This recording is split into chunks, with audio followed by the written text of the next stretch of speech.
Pertama, informasi yang dibawa oleh Nabi langsung bersumber dari Allah Subhanahu wa Ta'ala, yang kita sepakati sebagai pencipta kita semua, Tuhan kita semua, yang semua informasinya untuk membedakan dengan informasi yang dibawa oleh manusia disebut dengan ayat. Jadi semua yang bersumber dari Allah disebut dengan apa? Ayat. Ayat ini itu bukan sekedar bacaan, tapi akumulasi keseluruhan ayat itu disiapkan oleh Allah sebagai pedoman berkehidupan. Jadi itu kurikulum hidup kita ada di situ. Kurikulum hidup ini sejak manusia pertama diturunkan, yaitu Adam alaihissalam, itu Allah sudah menurunkan ayat.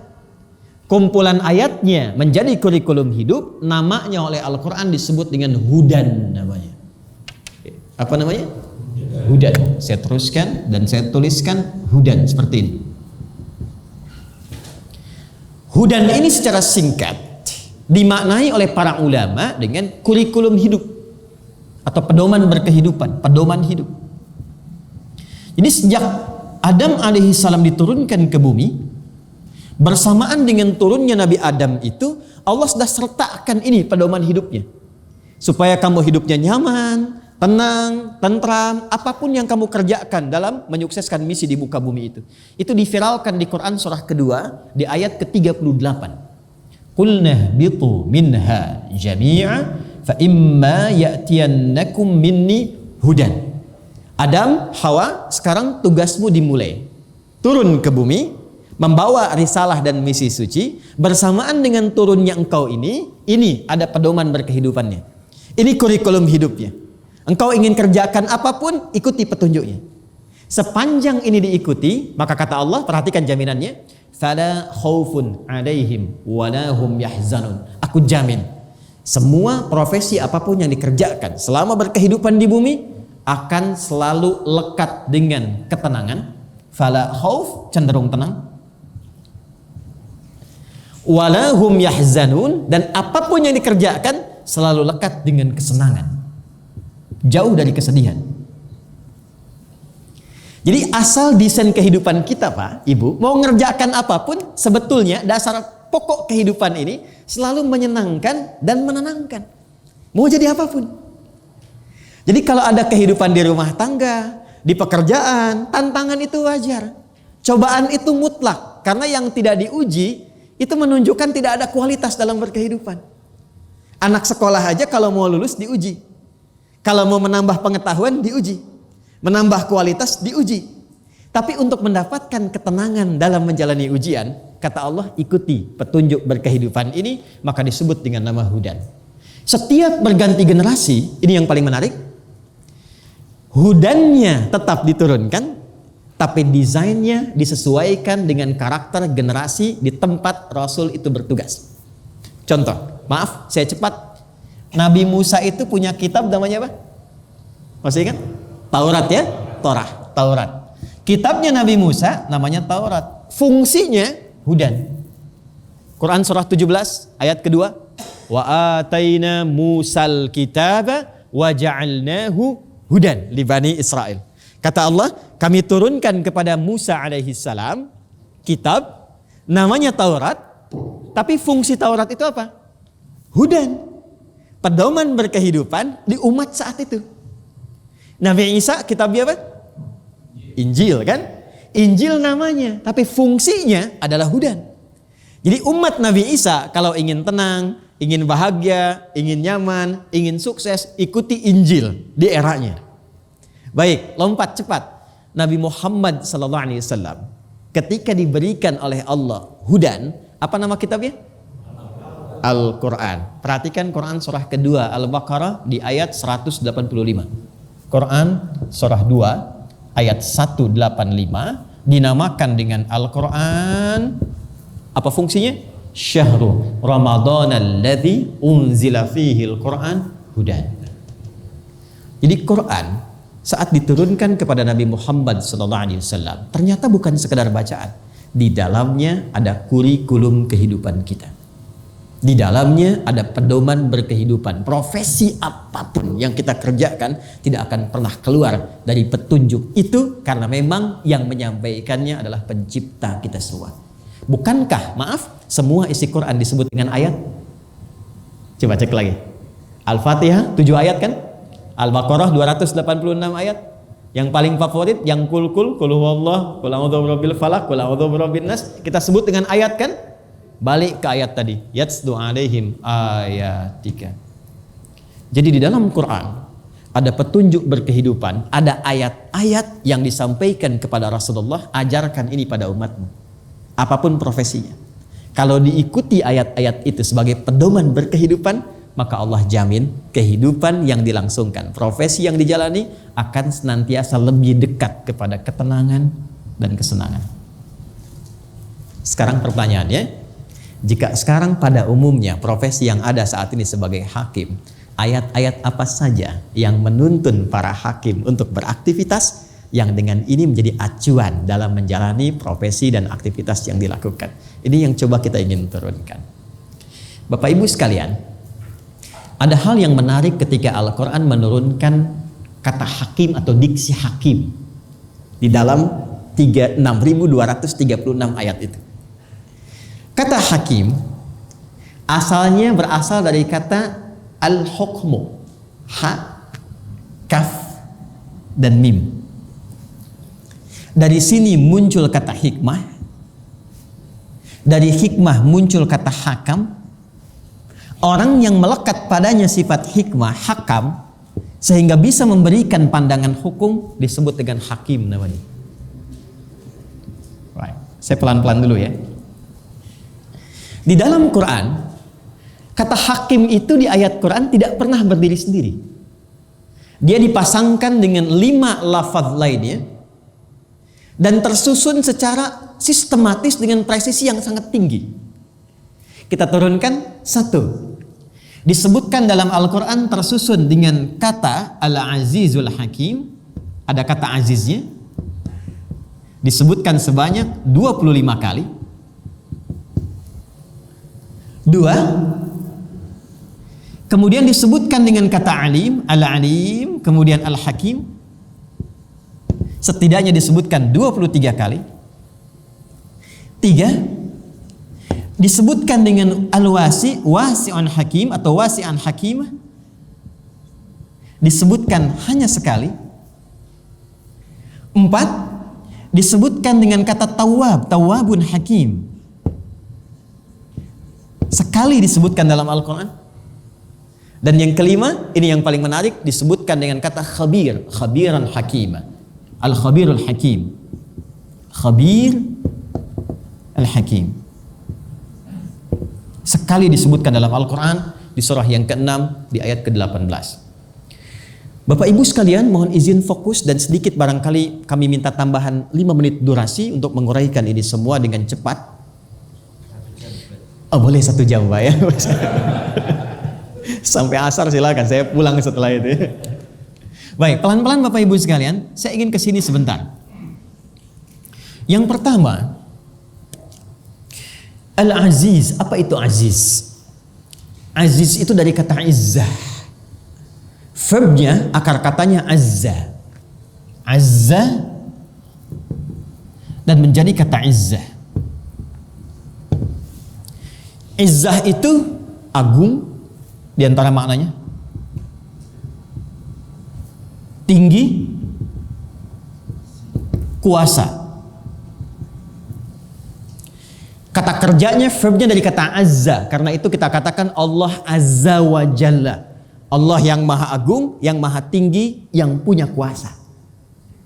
Kata hakim bila dilekatkan kemudian dengan sifat izzah, lalu kata izzah itu melekat kepada objek tertentu, termasuk kepada makhluk, maka berubah namanya dari kata izzah menjadi aziz. Aziz. Seakan memberi kesan bahwa orang-orang yang kelak kemudian memiliki sifat hikmah yang melekat kepada dirinya sehingga menjadi hakim tidak akan terlepas dari kata izzah ini. seorang hakim ketika menjadi seorang hakim maka akan berpotensi satu, memiliki keagungan tersendiri, memiliki ketinggian tersendiri, dan memiliki kekuasaan tersendiri yang tidak dimiliki oleh profesi selainnya. Tapi ini nggak berdiri sendiri, Pak. Karena pada asalnya kata aziz ini melekatnya kepada Tuhan, bukan kepada makhluk. Karena itulah seringkali profesi hakim disebut dengan wakil Tuhan di muka bumi. Ya. Tapi itu tidak menyendiri. Kapan dia menjadi wakil Tuhan? Ketika kalimat aziz ini melekat dengan kata hakim. Al-azizul hakim, dan disebutkan sebanyak 25 kali. Jadi di tangan Bapak ini ada kekuasaan. Di tangan Ibu itu ada putusan. Di tangan Bapak dan Ibu ada keagungan. Makanya kan tingkatannya hakim tinggi, hakim agung. Ya kan? Punya kemudian kewenangan untuk memeriksa, mengadili, memutuskan dan sebagainya. Tapi semua apa yang ditetapkan itu tidak akan pernah lekat dari pengawasan Allah Subhanahu wa taala. Jadi semua apa yang dikerjakan, ketinggian itu akan terasa, kekuasaan itu, keagungan itu akan didapatkan dengan sempurna, seakan-akan Allah memberikan kesan ketika Anda tidak berlepas dari tuntunan Allah dan Rasul-Nya. Karena pertama kali kata Al-Azizul Hakim dilekatkan dalam Al-Quran, yaitu dalam doa Nabi Ibrahim alaihissalam di Quran surah kedua ayat 129 ini. Apa substansinya? Ya Allah, jadikan nanti seorang Rasul yang membawa tuntunan untuk mendekatkan hambamu kepadamu lewat ayat itu. Dan kalimat di akhirnya ditutup dengan kalimat innaka antal azizul hakim. Jadi kalau kekuasaan, ketinggian, keagungan ini ingin mendapatkan berkah dari Allah, maka kata al-azizul hakim seakan memberi kesan bangun kedekatan yang kuat dengan Allah Subhanahu wa taala. Ini poinnya. Sehingga kita tarik pada makna kekuatan spiritual. Kapan Bapak bisa tenang dan senang dalam memutuskan? Bagaimana mendapatkan kemudahan dalam memeriksa perkara dan sebagainya? Maka hal pertama kata Al-Quran yang diberikan pesan moralnya adalah dekati Allah Subhanahu wa taala. Jangan jauh-jauh dari tuntunan Rasulullah SAW. Itu pesan moral pertamanya. Sebab kalau tidak dilakukan, Quran surah ketiga Ali Imran ayat 26 sampai dengan 27. Qulillahumma malikal mulki tu'til mulka man tasha wa tanzi'ul mulka mimman tasha wa tu'izzu man tasha wa tudhillu man tasha biyadikal khair innaka ala kulli syai'in qadir. Saya kira Pak Bambang ini doa wajib, yang dua ayat wajib bagi para hakim nih Pak. Ya, khususnya yang muslim untuk selalu minta kepada Allah dengan dua ayat ini. Quran surah ketiga Ali Imran ayat 26 khususnya sampai dengan ayat ke-27. Di situ Allah mengatakan wa tu'izzu man tasha, aku akan angkat siapapun dengan izzah yang aku kehendaki. Tapi bila menyalahi ketentuanku, wa tudhillu man tasha, aku akan tunjukkan kerendahan sampai serendah-rendahnya yang membuat dia mau kembali kepadaku. Maka Bapak Ibu sekalian, satu hal yang ingin saya tekankan adalah dalam profesi yang Allah titipkan kepada kita, perhatikan doa Nabi SAW. Dan nanti ada anak Universitas Alauddin Pak di Makassar. Saya cek itu punya tesis yang dibuat tahun 2012. Hadis-hadis tentang etika hakim. Itu bagus sekali Pak. Beliau mengeluarkan tuntunan-tuntunan Nabi yang menjadi tafsir dari ayat-ayat tentang hakim. Ayat Qur'annya apa? Hadisnya apa? Dan menariknya, itu Nabi langsung menunjukkan, ini loh, sikap-sikap yang harus dibangun kalau sedang menjalankan profesi hakim, sehingga tetap berada dalam naungan rahmat Allah Subhanahu wa taala. Dan itu akan mahal sekali. Kadang-kadang Pak, mengadili perkara kalau di zaman Nabi dulu, dan saya lihat ke zaman sahabat, zaman tabi'in, kadang tidak ada yang tidak mampu kita tangkap secara kasat mata. Tiba-tiba kita dapat informasi dari mimpi. Tiba-tiba ada petunjuk lewat orang datang. Tiba-tiba ada tambahan sesuatu yang sebelumnya kita tidak sadari. Bagaimana itu bisa hadir kecuali kita membangun kedekatan dengan Allah Subhanahu wa taala. Ini bagian yang pertama, innaka antal azizul hakim. Kata para pakar tafsir, akan menjadi bijak dan berkeadilan ketika semua profesi yang dibangun itu tersambung dengan Allah Subhanahu wa taala. Oke. Satu. Amalannya apa? Baik, amalannya apa? Yang paling pokok sholat Pak, Ibu. Yang paling pokok apa? Sholat. Saya langsung ke teknis saja dengan cepat. Ada 40 rakaat. Saya ulang ya, ada 40 rakaat. Yang bila ini kita konsisten secara bertahap kita lakukan, itu ada jaminan langsung, ya, jaminan langsung baik isyarat dari Al-Quran ataupun hadis Nabi SAW akan memudahkan, meringankan dan menyamankan semua aktivitas yang kita kerjakan di bumi. 40 ini satu, sholat fardu berjumlah 17 rakaat. Kita hitung ya, subuh berapa?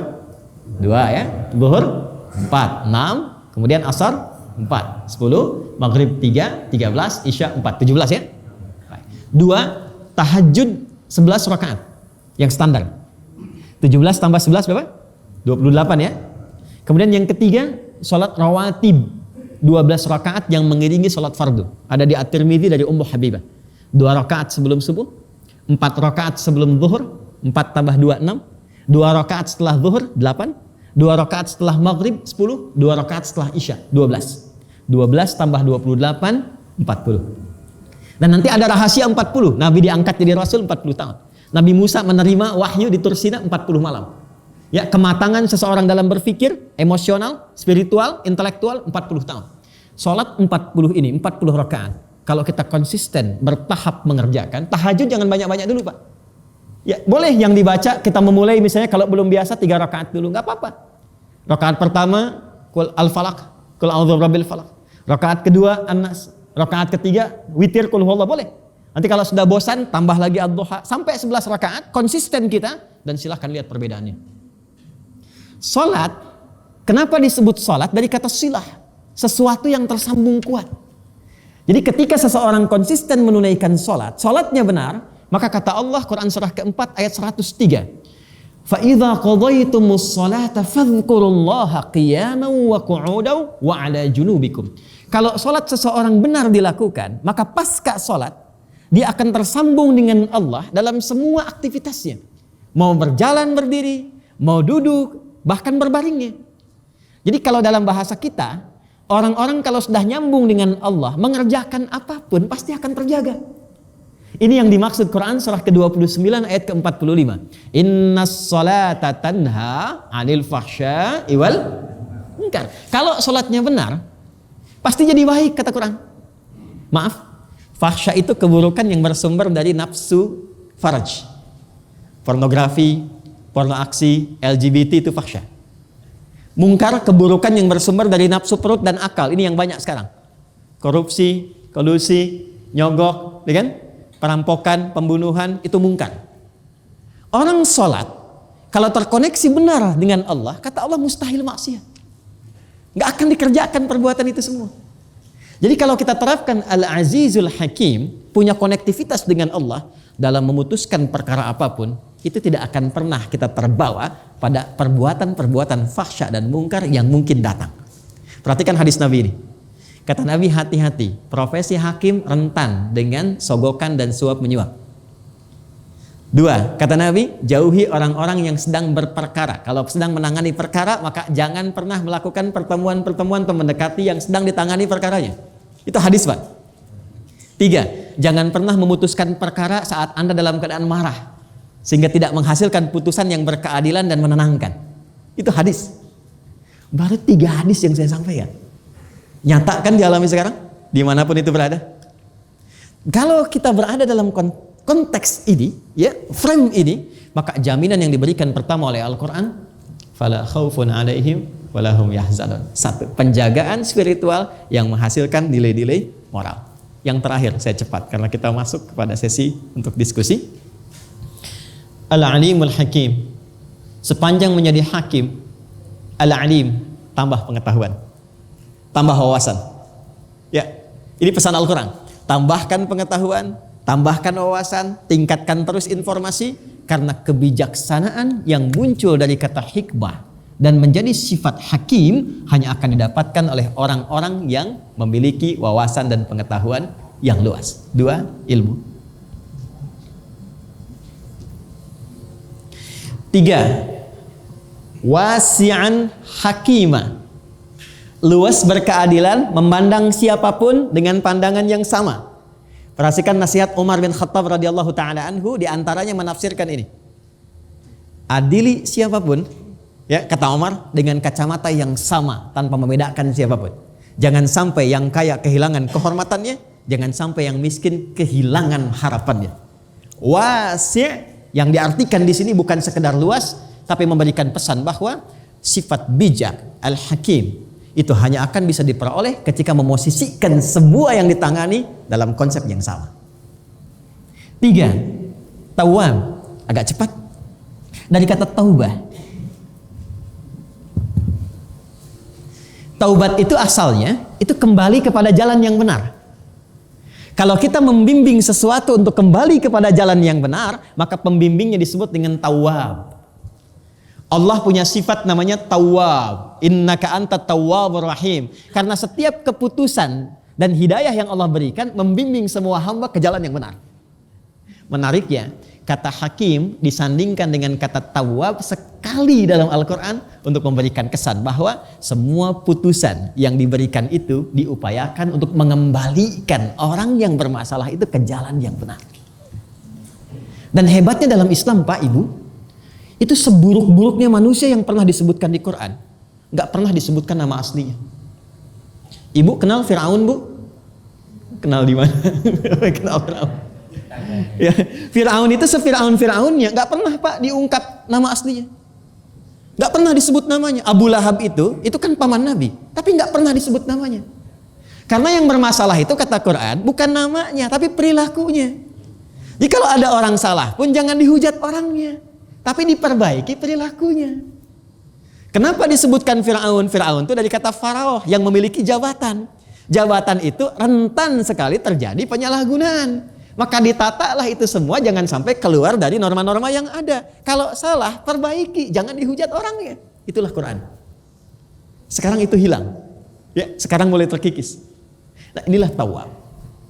Yang terakhir, khabir, teliti dan bertambah pengalaman. Saya tutup, khabirul hakim, teliti dan bertambah pengalaman. Ini 5 bagian Bapak Ibu sekalian yang secara singkat sekali karena waktunya terbatas terdapat dalam ayat-ayat Al-Quran memberikan petunjuk kepada kita semua, khususnya profesi yang Bapak Ibu emban sampai dengan saat ini.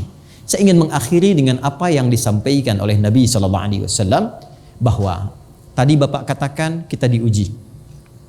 Ujian itu bisa beragam. Ujian itu bisa beragam. Maka bagaimana cara mengatasinya? Saya agak cepat sekali, 1 menit saja saya ingin sampaikan. 1. Quran surah kedua ayat 286. 2. Quran surah kedua ayat 214. Solusinya 3. Quran surah ketiga ayat 142. 4. Quran surah ke-94. 1 surah. Ini apa ya? Detilnya yang terakhir 5. Quran surah kedua ayat 155 sampai 157. Saya akhiri dengan cepat sekali saya ingin katakan, jika ada siapapun yang tengah diuji dalam berkehidupan, maka yang pertama, Quran surah kedua ayat 286, la yukallifullahu nafsan illa, Allah tidak mungkin menguji seorang hamba di luar batas kemampuannya. Artinya apa? Tidak mungkin seseorang atau bahkan satu lembaga mendapatkan ujian kecuali kalau dinilai mampu menghadapi. Tanamkan pada keyakinan, ya. Tanamkan pada keyakinan kita mampu. Korps peradilan mampu. Ya. Setiap ada ujian, masalah apapun, tanamkan pada jiwa kita, ini bisa diatasi. Gak mungkin Allah memilih kita, menitipkan ujian ini kecuali mampu menghadapinya. 1. 2, saya cepat, Quran surah kedua ayat 214. Ini yang paling dahsyat dan ini ayat yang terkait dengan tadi Pak Dirjen sampaikan dalam sambutan. Perhatikan baik-baik. Am hasibtum an tadkhulul jannata walamma ya'tikum mathalul ladzina khalau min qablikum. Apa engkau duga ingin mendapatkan kehormatan, kesuksesan, kehebatan, kebanggaan sampai puncaknya surga sebelum engkau mendapatkan ujian-ujian sebelum orang-orang dulu diuji. Ayat ini disepakati oleh para ulama bahwa ujian itu jika Allah turunkan bukan ingin memberikan beban pada seorang hamba, tapi ternyata di balik hikmahnya ingin mengangkat derajat hamba itu lebih daripada sebelumnya. Jadi kalau sekarang lembaga peradilan diuji bukan cuma Bapak saja, lembaga lain pun ada ujiannya. Kami pun para ustadz ada ujiannya. Dan ternyata ujian itu disiapkan oleh Allah bukan ingin memberikan beban kepada kita, tapi untuk menata supaya apa yang kita alami saat ini bisa lebih baik dan lebih terhormat di masa yang akan datang. Perhatikan kalimatnya, masat humul ba'sa. Kalau kecil akan diuji dengan yang kecil. Orang Arab bilang la ba'sa, lewat. Orang kita bilang labas. Waddarra, mulai secara fisik. Ketiga, wazul zilu, menggoncang kepada hati. Jadi gempa, magnitud. Kenapa sih mesti kami? Kenapa terjadi begini? Hatta yaqula ar-rasul walladzina amanu ma'ahu mata nasrullah, sampai orang-orang mengatakan pada saat itu, kapan pertolongan Allah tiba? Ala inna nasrullahi qarib. Kata Allah, hei, yakini jika ujiannya besar sampai menggoncang keadaan jiwa, itu tandanya Allah ingin mengangkat hamba itu lebih besar dan lebih dahsyat dibanding sebelumnya dengan apa yang ia dapatkan. 3, cepat, Quran surah ketiga ayat 142. Ya Allah, bagaimana cara melewatinya? Maka disebutkan, naik ayatnya Pak. Al-Baqarah 214 di bawah sebelah kanan, Ali Imran 142 naik ke atas sebelah kiri.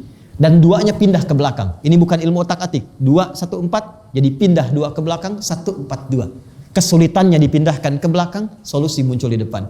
Ayatnya dibuka dengan kalimat yang sama, am hasibtum an tadkhulul jannata walamma ya'lamillahu alladhina jahadu minkum wa ya'lamas sabirin. Apa kalian duga akan cepat mendapatkan kehormatan, kemuliaan, kehebatan, kebahagiaan dan apapun yang kalian ingin raih sebelum Allah mengetahui, melihat langsung. 1, jahadu, kesungguhan, keseriusan kita dalam mengatasi semua tantangan itu. Jadi kalau ada ujian yang didiamkan Pak. Bu, di rumah tangga ada masalah, jangan didiamkan, nanti semakin kompleks. Dan jahadu dari kata juhdu, serius, dibagi 3. 1, kesungguhan merencanakan, mitigasi, namanya ijtihad. Apa persoalannya? Mitigasikan dulu, apa penyebabnya? Apakah masalah etik, masalah moral, masalah spiritual, lokalisasi, kita selesaikan per lokalnya satu-satu. Kemudian jihad. Jihad itu bukan sekedar maaf ya, seperti Islamofobia sekarang. Tembak orang, bunuh orang, bom orang, bukan. Jihad itu bukan sekedar batasan di militer, tidak. Jihad itu kesungguhan mengeksekusi atas apa yang telah kita konsep. Kalau sekarang pengen ke masjid, ada halaqah Quran, kita punya konsepnya. Maka ketika akan dieksekusi itu namanya jihad. Perjuangan fisikal itu disebut jihad. Saya ketika terjadi bom di Jalan Tamrin, saya sedang di Lampung Pak, Bu. Saya ditanya, Ustadz, apakah bom di Jalan Tamrin termasuk jihad fisabilillah?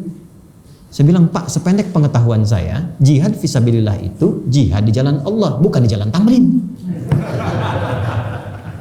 Jadi Bapak datang ke ruang sidang, itu sudah jihad.